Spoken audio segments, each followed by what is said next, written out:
Welcome to Sissygram Spicy Story channel. If you like my voice, then hit the like button and do subscribe our channel for regular updates. Today I come up with whole new content of story. So, now let's start the story. It was a quiet afternoon. One of those days where everything felt routine, almost too predictable. My stepson's friend, Maxim, had come over to hang out like he often did. I'd seen him countless times before, but something about today felt different. Maybe it was the way his gaze lingered a little too long, or maybe it was just my mind playing tricks on me. Either way, there was a strange energy in the air, one I couldn't quite ignore. Maxim had always been polite, respectful even, but as I watched him that day, I noticed something I hadn't before. He seemed different, more grown up, less like the boy who used to visit.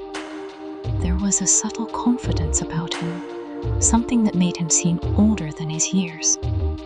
I tried to brush it off, blaming the summer heat for making everyone feel restless, but the feeling only grew stronger as the day went on. At one point, I was alone in the kitchen, tidying up some dishes, when Maxim walked in.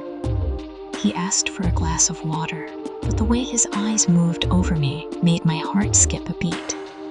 There was a tension in the room that was impossible to ignore. My stepson, his friend, was out in the backyard, completely unaware of the charged glances Maxim and I exchanged. I handed Maxim the glass of water, and her fingers brushed briefly. It was such a small, fleeting moment, but it felt electric. Neither of us said a word, but I could feel it. He felt it too. I told myself to be rational, to walk away, to dismiss the thoughts racing through my mind. But some lines are dangerously tempting to cross, especially when no one else is watching. I excused myself, saying I needed to go to the bathroom, hoping the distance would clear my thoughts. Once inside, I splashed cold water on my face, staring at my reflection in the mirror. "What are you doing?" I asked myself. It felt reckless, but the thrill of it all was undeniable. I took a deep breath, trying to steady myself, when there was a soft knock at the bathroom door. My heart leapt in my chest. It was Maxim. I hesitated, frozen by the mix of curiosity and something deeper. Against my better judgment, I opened the door. He stood there, closer than he should have been, and the tension that had been building all afternoon finally reached its breaking point.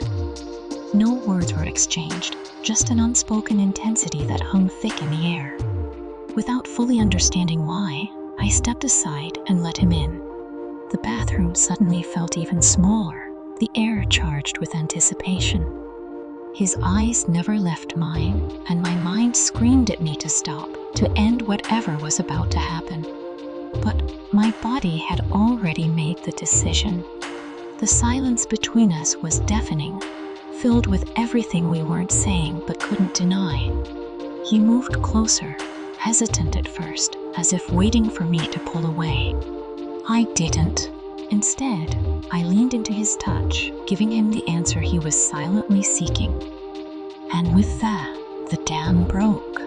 The heat that had been simmering all afternoon exploded, pulling us both into a moment neither of us could escape. It wasn't just about the physical connection. It was the secrecy, the danger, the thrill of doing something we both knew was forbidden. The outside world faded away. My stepson, the consequences, everything beyond that small bathroom disappeared into the background as Maxim's hands moved over me. The space was intimate, the mirrors still fogged from an earlier shower, amplifying the intensity of the moment. I couldn't believe what was happening, yet I didn't want it to stop. Every touch, every glance, every second felt electric. Maxim pressed me against the counter, his lips finally meeting mine, and all the hesitation we'd both been clinging to dissolved. It was reckless. It was dangerous, but it was also exhilarating in a way I couldn't explain. For a fleeting moment, guilt began to creep in. I thought about stopping, about what this meant, about the fallout if we got caught. But then his hands were on me again, and every rational thought vanished. All that mattered was him, here, now, and the way he made me feel. As things escalated, the weight of what we were doing began to sink in. This wasn't just harmless flirtation.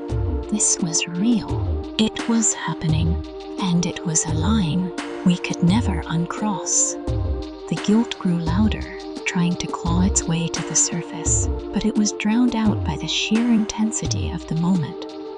When it was over, the reality of what we'd done hit me like a ton of bricks. Maxim stepped back, his expression a mix of satisfaction and guilt, and without a word, he left the bathroom. I stood there, staring at my reflection in the fogged-up mirror, my mind racing. What have I done? How did it come to this? The thrill of the moment had faded, replaced by a crushing sense of regret. I knew this could never happen again. It was a line I hadn't even realized existed until it was far too late. As I stood there alone, I couldn't help but wonder what would happen next. Would we pretend this never happened? Would things somehow go back to normal? Or had we opened a door that could never be closed? Only time would tell. But for now, all I could do was wait and see. This is where the story wraps up. Share your thoughts in the comments below. For more stories like this, be sure to subscribe to my channel. I'll talk to you soon. See you next time.